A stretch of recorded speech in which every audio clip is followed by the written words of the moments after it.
নমস্কার, আমি অনন্যা। নমস্কার, আমি ইন্দ্রাণী। শুরু করছি বিয়ন্ড পলিটিক্স। সার্টিফিকেট হোক বা সিঁদুর, তথ্য চাপেন মোদি হুজুর। আমার না শরীরটা একটুও ভালো নেই।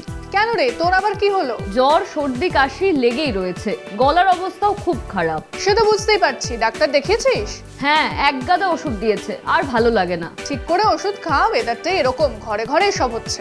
ঠিকই বলেছো, তবে এই ডাক্তারটাকে আমার একদম ভালো লাগেনি। কেন রে, ডাক্তার আবার কি করলো? এক গাদা ওষুধ দিল, আবার ইনজেকশন দিতে চাইছিল। শুধু জ্বর, সর্দি, কাশিতে এত ওষুধ কে দেয়? হাতুড়ে ডাক্তার নয় তো? সে তো বুঝিনি, ডিগ্রি তো লেখা ছিল নামের পাশে। ওরে, ডিগ্রি বড় গোলমেলে জিনিস। ডিগ্রি নিয়েই তো যত গোলমাল। ডিগ্রি নিয়ে আবার কি গোলমাল, কিছুই তো বুঝতে পারছি না। মোদিজির ডিগ্রি নিয়ে আরটিআই করা হয়েছিল, কিন্তু মোদিজি ডিগ্রি দেখাবেন না। তারপর কি হয়েছে? মামলা আদালত অবধি গড়িয়েছে, আদালত রায় দিয়েছে। কি রায় দিয়েছেন? ডিগ্রি দেখাবেন মোদিজি? না, আদালত মোদিজিকে স্বস্তি দিয়েছে, ডিগ্রি দেখাতে হবে না। ঠিক কি বলেছে আদালত, একটু খুলে বলবে? তুই এই খবরটা দেখ, তাহলেই সবটা বুঝে যাবি। দিল্লি হাইকোর্ট সোমবার কেন্দ্রীয় তথ্য কমিশনের 2016 সালের একটি নির্দেশ বাতিল করেছে। ওই নির্দেশে এক আরটিআই আবেদনকারীকে দিল্লি বিশ্ববিদ্যালয়ের 1978 সালের বিএ পরীক্ষার রেকর্ড দেখার অনুমতি দেওয়া হয়েছিল।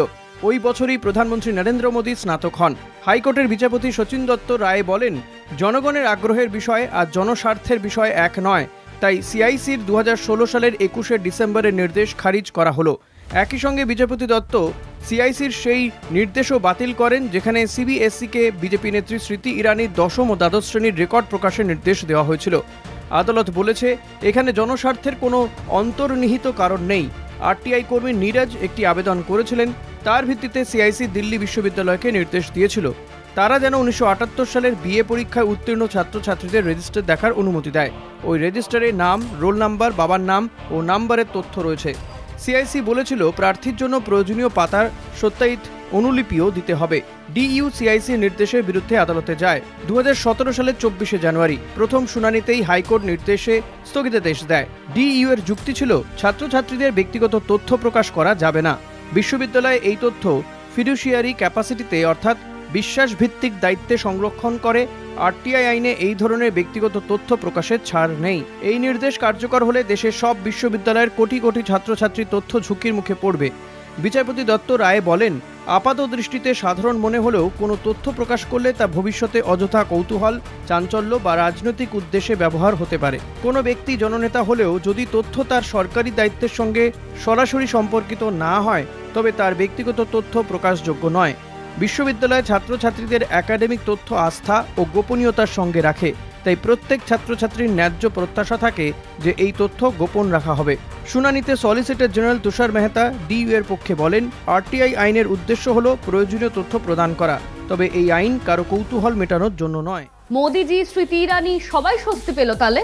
হ্যাঁ, তা পেলো, তবে একটা প্রশ্ন থেকেই যাচ্ছে। কি প্রশ্ন? আবার কি প্রশ্ন? ডিগ্রি দেখাতে এত ভয় কিসের মোদিজি? সেটা তো জানি না, এবার কোর্টই তো বলেছে ডিগ্রি দেখাতে হবে না। হ্যাঁ, কিন্তু আরটিআই আইন মোদি জামানায় এত চাপের মুখে পড়েছে, আগে কিন্তু ছিল না। আগে ছিল না মানে ধর মনমোহন সিং এর জামানায় আরটিআই থেকে শুরু করে মনরেগা, মোদি জামানায় আর মনমোহন সিং এর জামানায় আকাশ পাতাল তফাৎ।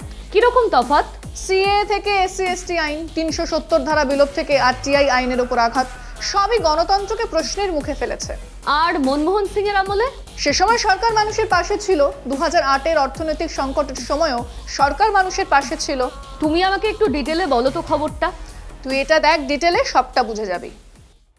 ভারতের রাজনীতিতে অনেক শোরগোল, অভিযোগ ও পাল্টা অভিযোগ শোনা যায়, কিন্তু কোনো সরকারের চরিত্র বোঝার সবচেয়ে সহজ উপায় হলো তারা কী ধরনের আইন তৈরি করছে। আইনই আসল আয়না। মনমোহন সিং এর নেতৃত্বে সরকার বহু অধিকার ভিত্তিক আইন নিয়ে এসেছিল, যেমন মনরেগা, তথ্য অধিকার আইন, খাদ্য নিরাপত্তা আইন, এফসিএ, শিক্ষার অধিকার আইন, আরটিই। এইসব আইন মানুষের হাতে আইনি সুরক্ষা দিয়েছিল এবং গ্রামীণ অর্থনীতি ও সাধারণ মানুষের জীবনে ইতিবাচক প্রভাব ফেলেছিল। অন্যদিকে নরেন্দ্র মোদীর আমলে এক ভিন্ন ছবি দেখা যায়। এখানে আলোচনায় এসেছে নাগরিকত্ব সংশোধনী আইন, 370 ধারা বিলোপ, 3 কৃষি আইন, ওয়াকফ সংশোধনী বিল। এইসব আইনকে ঘিরে মানুষের মধ্যে ভয়ের অনুভূতি তৈরি হয়েছে। সন্দেহ জন্মেছে সরকারের উদ্দেশ্য মানুষের অধিকার রক্ষা নয়, বরং সীমিত করা। মনমোহনের সময়ে অর্থনৈতিক সংকট, 2008-এ গ্লোবাল ফাইন্যান্সিয়াল ক্রাইসিস এলেও সরকার সাধারণ মানুষকে আঘাত থেকে রক্ষা করেছিল। অপরদিকে মোদির সময় নোটবন্দি ও লকডাউন কোটি কোটি মানুষের জীবনে অরাজকতা, কর্মহানি ও দুঃখ কষ্ট ডেকে এনেছিল। কৃষি আইন ঘিরে 1 বছরের দীর্ঘ কৃষক আন্দোলনে 700-রও বেশি কৃষক মারা গিয়েছিলেন। সিএএ নিয়ে দেশ জুড়ে বিরাট প্রতিবাদ হয়েছিল। কাশ্মীরে 370 ধারা বিলোপের পর দীর্ঘদিন কারফিউ ও ইন্টারনেট বন্ধ রাখা হয়েছিল।